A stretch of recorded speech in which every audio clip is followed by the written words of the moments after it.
Bienvenidos de nuevo, mis muy amados hermanos en Cristo. Un abrazo grande para todos ustedes, esperando que se encuentren muy bien y bendecidos por el Señor.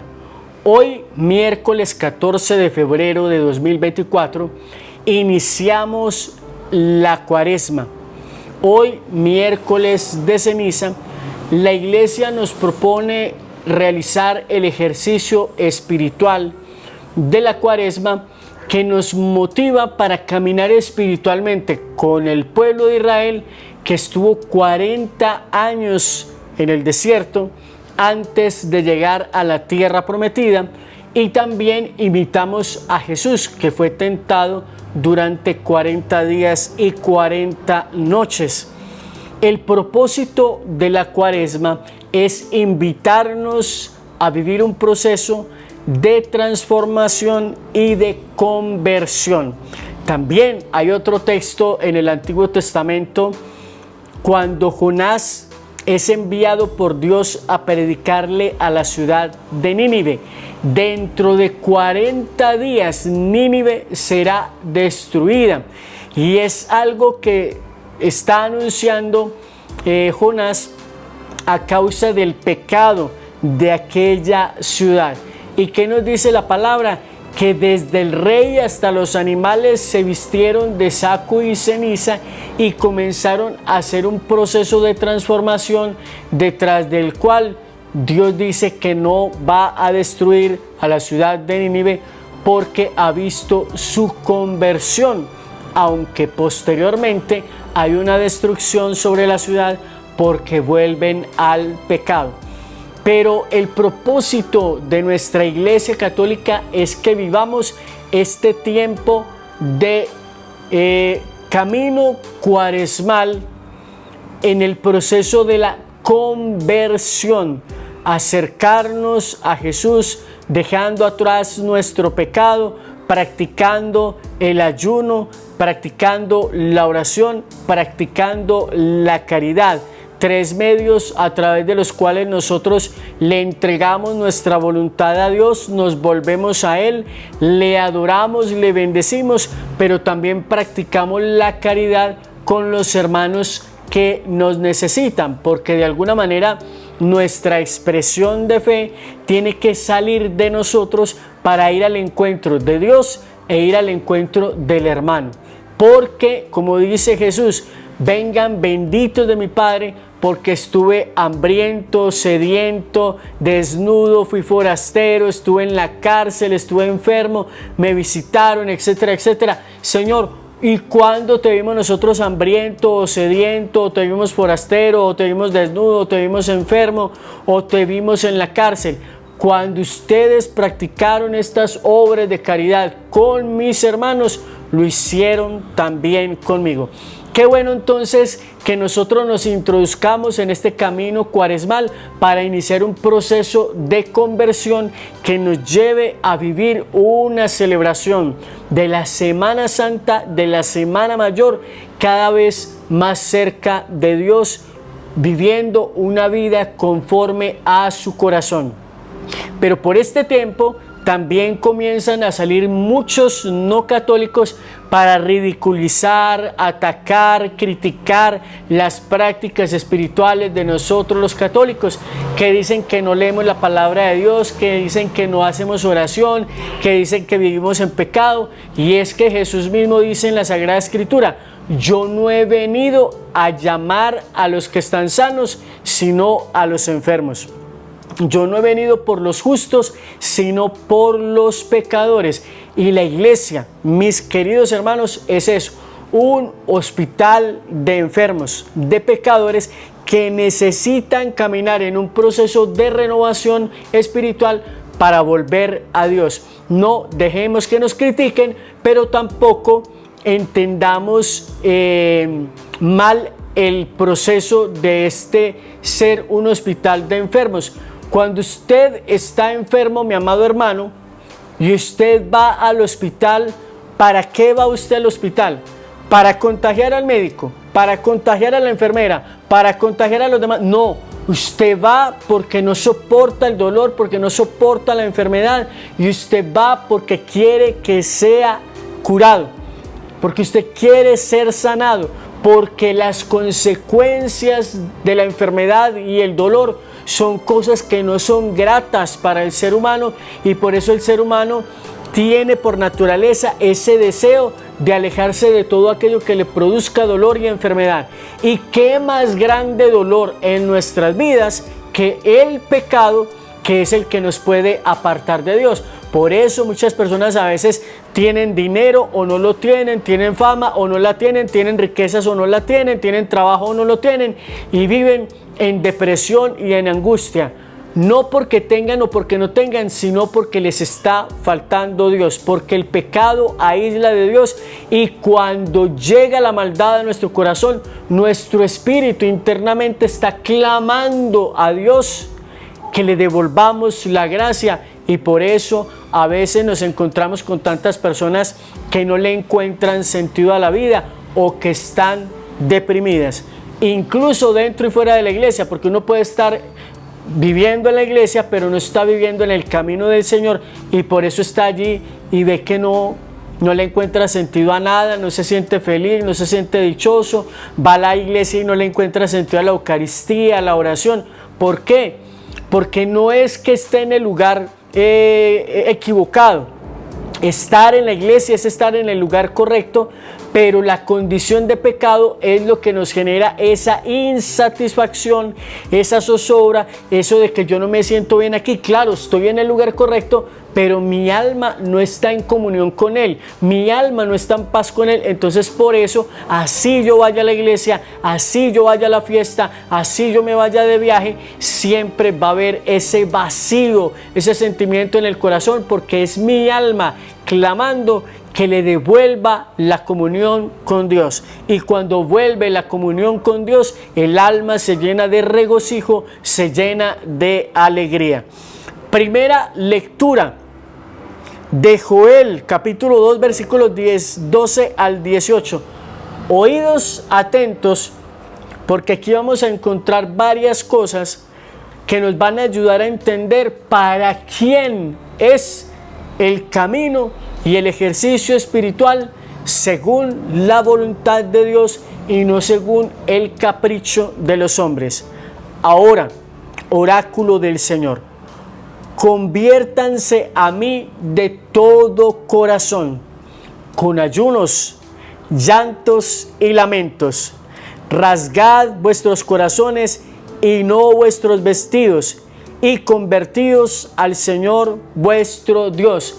Primer elemento para explicar: cuando nosotros venimos a Dios, venimos enfermos porque queremos ser sanados, porque el pecado ha traído sobre nosotros angustia y depresión.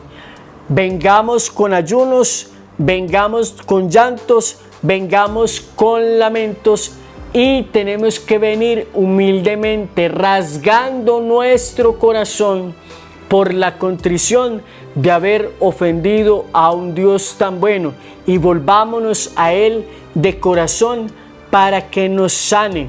Convertirnos a Dios de todo corazón. Continúa diciendo: Dios es un Dios compasivo y misericordioso, lento a la cólera y rico en amor, que se arrepiente del castigo. ¿Quién sabe si cambiará y se arrepentirá, dejando atrás de sí la bendición y ofrenda y libación para el Señor vuestro Dios? Queridos hermanos, Dios perdona, Dios se arrepiente del castigo, Dios no tiene en cuenta nuestro pecado, es lento a la cólera y es rico en amor. Pero para que eso suceda, tiene que haber verdadero arrepentimiento en el corazón. Hermano, si tú no estás arrepentido por ofender a Dios, no te ensucies la frente. Si tú no tienes un verdadero propósito de cambio, no te ensucies la frente. Si tú no quieres iniciar un proceso de conversión para vivir la vida conforme al corazón de Dios, no te ensucies la frente. Dice el Señor: tocad la trompeta en Sión, proclamad un ayuno santo. El ayuno quiere decir mortificar la carne de alguna manera.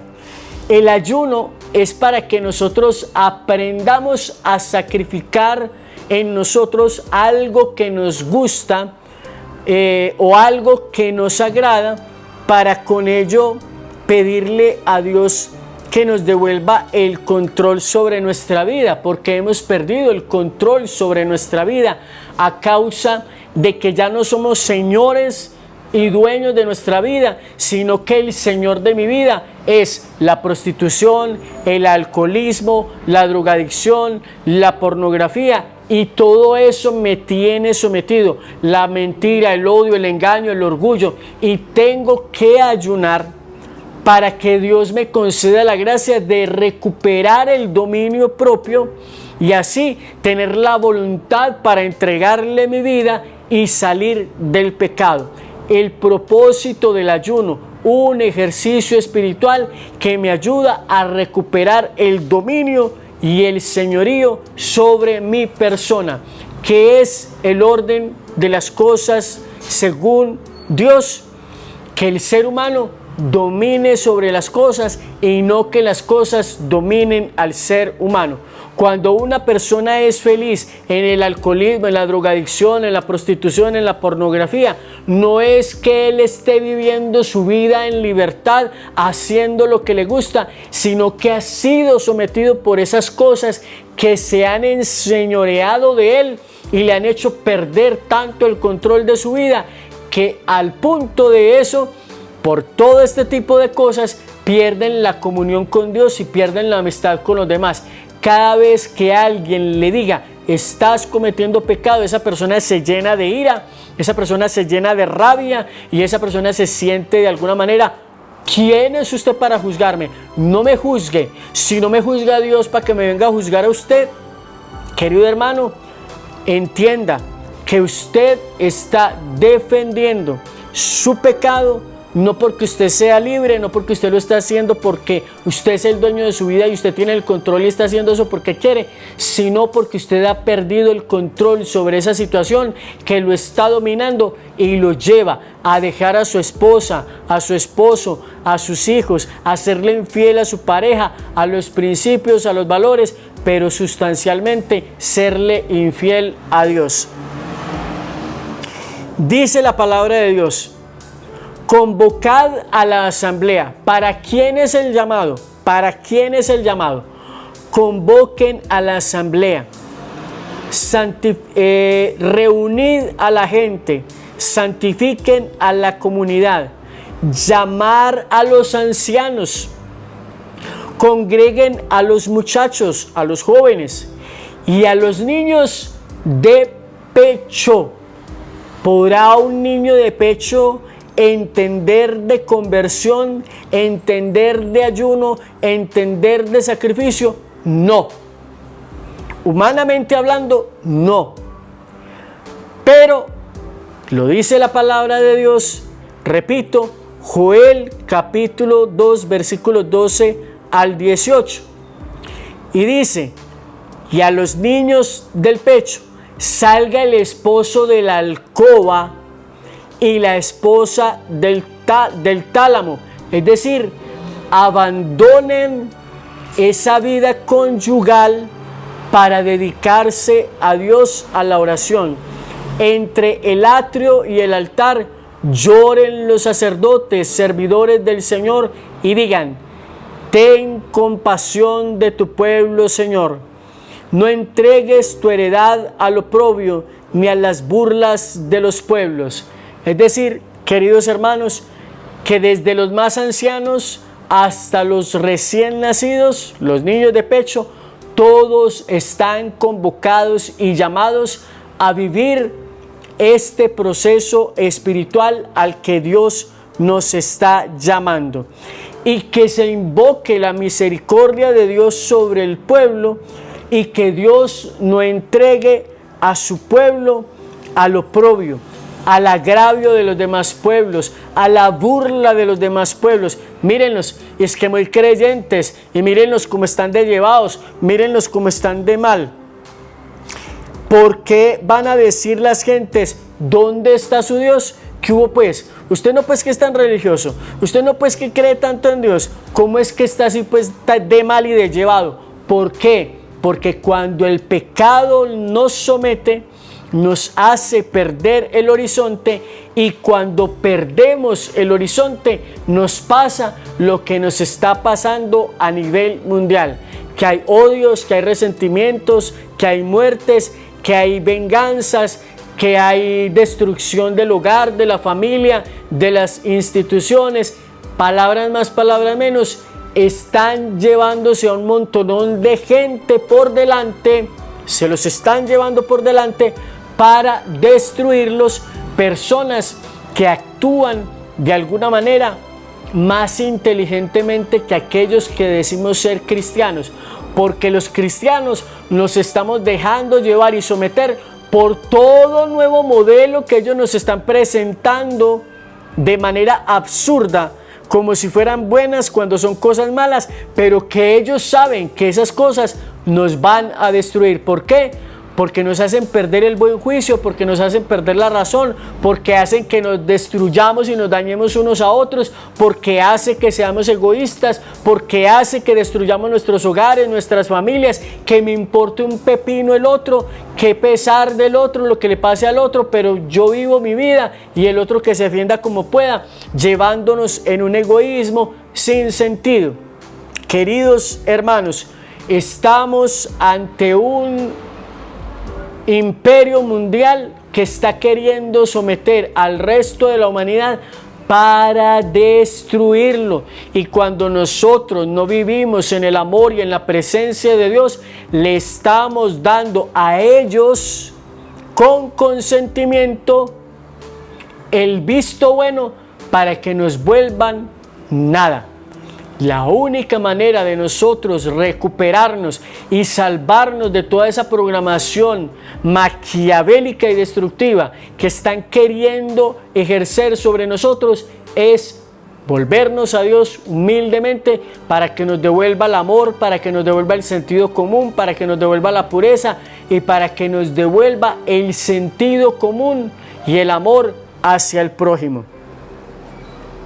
Entonces se encendió el celo de Dios por su tierra y perdonó a su pueblo. Si mi pueblo, sobre el cual es invocado mi nombre, se humillare y orara a mí, de los cielos yo iré, su pecado perdonaré y su tierra sanaré.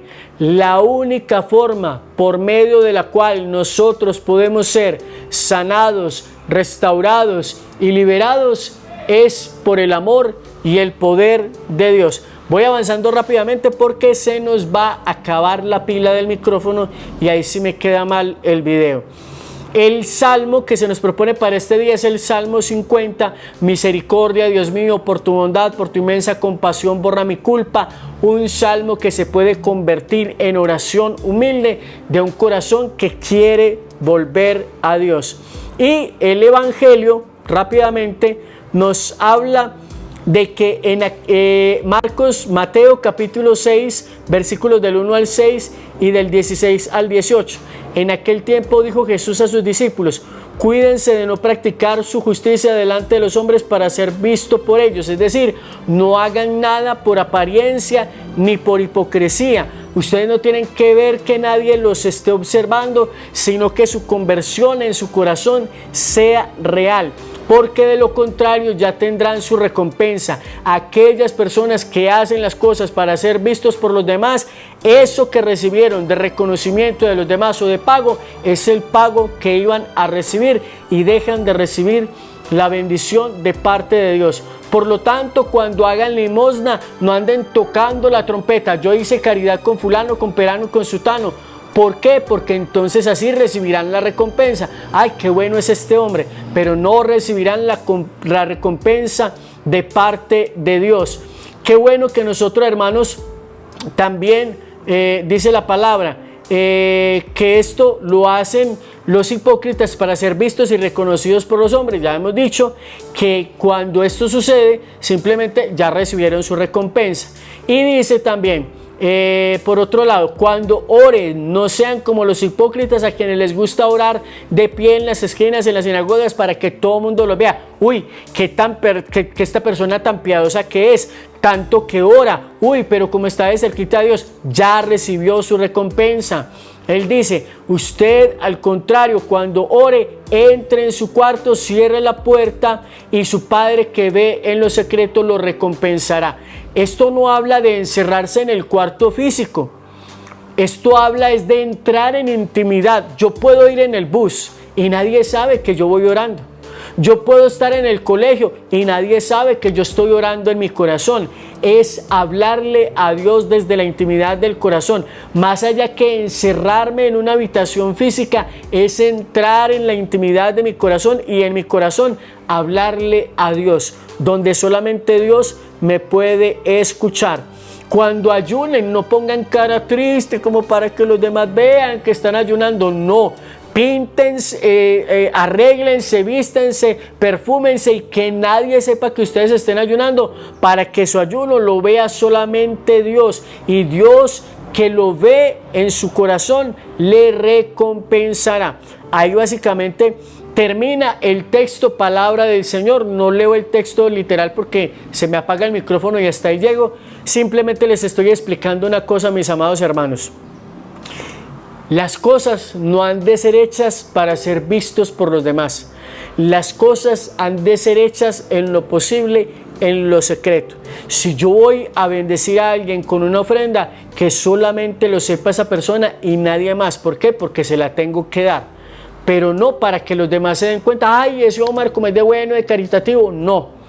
Y yo estoy aquí, estoy hablando, estoy predicando, porque mi misión es evangelizar y les estoy compartiendo. Ustedes me ven evangelizando, pero ustedes no ven lo que hago yo el resto del día. Solamente lo ve Dios, y Dios que ve en lo secreto nos recompensará.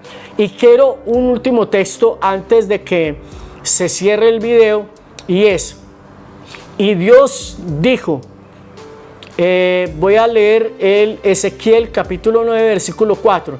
Y Dios le dijo, pasa por la ciudad de Jerusalén y marca con una cruz en la frente a los hombres que gimen y lloran por todas las abominaciones que se cometen en medio de ella.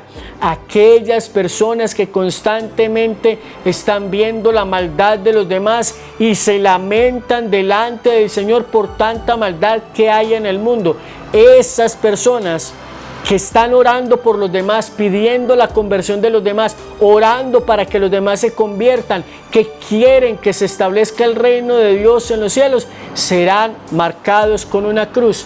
¿Por qué muchos hermanos cristianos no católicos no conocen este texto? Sencillo, porque la versión Reina Valera dice, y el Señor le dijo, pasa por en medio de la ciudad, en medio de Jerusalén, y pon una señal en la frente. Un visto ahí, un asterisco, cualquier pendejada. Pero la traducción correcta es, marca con una cruz en la frente. Y esto es señal de penitencia, esto es señal de conversión, esto es señal de clamor a Dios, pidiendo por nuestra conversión. Más adelante estaré hablando del ayuno, que es importante que lo comprendamos, y les propongo un ejercicio, un itinerario de Cuaresma para este tiempo. A todos ustedes, mis queridos hermanos, gracias por estar con nosotros en este video. Compártanlo en sus redes sociales, inviten a muchísimas personas que vengan y se suscriban a este canal y activen la campana de notificaciones para que reciban alertas cada vez que subamos nuevo contenido a nuestro canal. A ustedes por su atención, esperando que Dios viva y reine en sus corazones. Bendiciones, gracias por estar con nosotros.